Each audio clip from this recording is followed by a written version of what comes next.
आज ओडिशार यशस्वी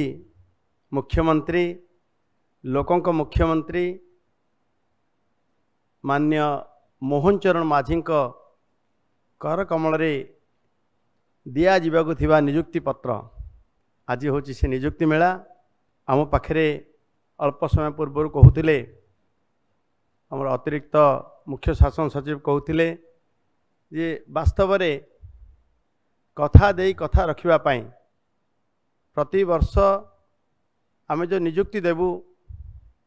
5 वर्ष 2 लाख नियुक्ति तार पूरण करने सब तत्पर रोथुवा आमर प्रिय मुख्यमंत्री अल्प समय तले आसिले एवं सीधा विमान बंदर एठी पहुँचले आवेग परिस्फुटन करुछि कि तांको कथा सब जो कथा कहती आम सरकार कथा दे कथा रखे आज यार प्रमाण मध्य आम गहन उपस्थित अच्छा आमर प्रिय उपमुख्यमंत्री मान्य केवी सिंहदेव जी एवं अन्यतम उपमुख्यमंत्री प्रभाती परिणा महोदया एवं स्वास्थ्य मंत्री डॉक्टर मुकेश महालिंग महोदय एवं अधिकारीगण जो माने आज ओडिशार विकास रथर लंबा रेस्र घोड़ा हेबे जहाँ को ऊपर निर्भर करिवो ओडिशा सरकार शासन तंत्र चलिबार व्यवस्था सेमानकु आज नियुक्ति पत्र मिलिबो मो विभाग मध्य 282 जन आज नियुक्ति पाइबे तन्मध्यरु मो विभाग खनि और इस्पात विभाग 99 प्रत्याशी को मध्य आज नियुक्ति दब 79 जो भली भावे एनर्जी डिपार्टमेंट एवं 104 जन को जो भली भावे स्वास्थ्य विभाग रे आम विभाग रो ओएमसी तरफ परीक्षा होता परीक्षा रे कृतकार्य होता अनेस्पद प्रत्याशी को आज नियुक्ति पत्र देवे आमर प्रिय मुख्यमंत्री मोहन चरण माझी महोदय 19 जन जो भली भावे जूनियर इंजीनियर मेकानिकल क्षेत्र रे एवं 14 जन को दिज्व इलेक्ट्रिकल जूनियर इंजीनियर भावे एवं 16 जन को दिज्व जूनियर इंजीनियर सिविल और जूनियर इंजीनियर भावे 11 जन को दिज्व जूनियर नर्स भावे एवं 9 जन को तन्मध्य दिज्व जूनियर फार्मासिस्ट भावे एवं 30 जन को दिज्व इलेक्ट्रिशियन भावे एभली मोट 19 जन नियुक्ति पाइबे। ओएमसी आपण माने जानी निश्चय खुशी हेबे दीर्घ 6.5 दशंधि धरी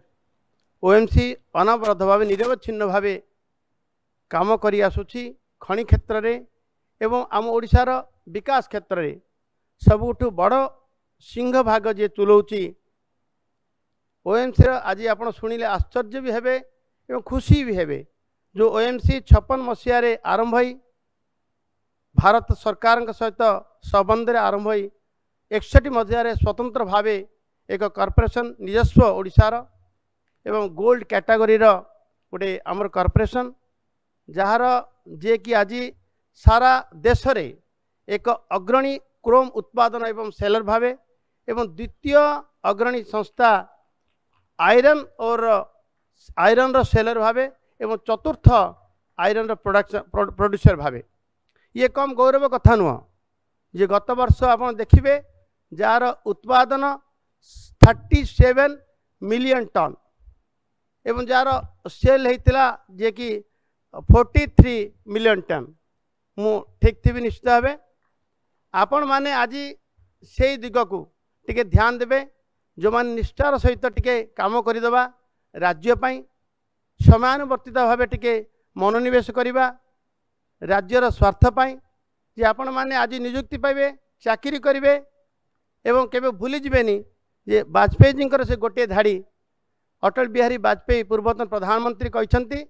जे जे जो जगार चाकरी करू जो जगार रहू जो जगार काम करू ताकू संपूर्ण अवधि संपूर्ण कालखंड को एक नाइट होल्ड रूपे भाविए जोठी काम करेंगे गोटे नाइट होल्ड बोले भाविए जदि नाइट होल्ड जार भलरे बीते तार सकाळ भी भलरे बीते दिन भी भलरे बीते आपण मैंने यशस्वी हेबे जदि काम करेंगे किए को जगार किए को पोस्ट रो किए को पदवी पदवी जगह किसी मायने रखेनी जीवन रे यशस्वी होगापाई आपण को निजुक्ति आज मुख्यमंत्री से आशा भरोसा रखी देइछंती जे आज सी चाहती एवं तांकर लोकों सामने देश सामने ओडिशा को 1.5 मिलियन ट्रिलियन कैपेसिटी आर्थिक व्यवस्थार गोटे राज्य करेंगे ए कथा संभव केवल हो पार एवं तार प्रमुख भूमिका तुले पार आम विभाग मो मो मो पाखे जो दायित्व अच्छी मोते जो दायित्व मत जो विभाग दायित्व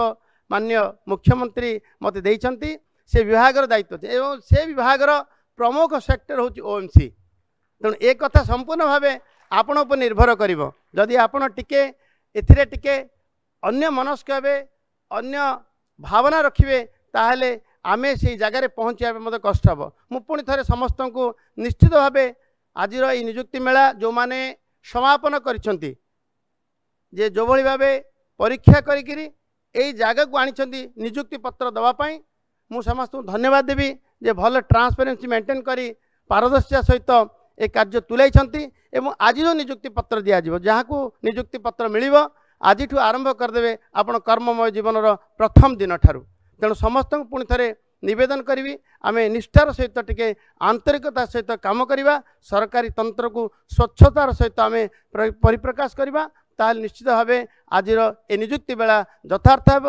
हे निजुक्ति मेला एवं जो टार्गेट करिसेंती आमर माननीय मुख्यमंत्री एवं दे सारे 16,000 शिक्षक को निजुक्ति दे सारे आम मो विभाग अन्यतम विभाग वाणिज्य परिवहन विभाग जो 30 जन आम सुवाहकों को निजुक्ति देचु जो माने जापान रे काम करने एवं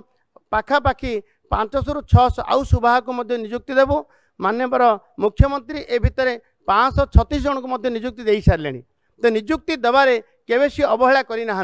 संपूर्ण कथा को से जो कथा देइथिले ओडिशावासी सामने से कथा को रक्षा करने से बद्धपरिकर अच्छा एथुर परिस्फुट होची मु पुणी थे धन्यवाद समस्त को दे मो वाणी को विराम दूची वंदे उत्कल जननी।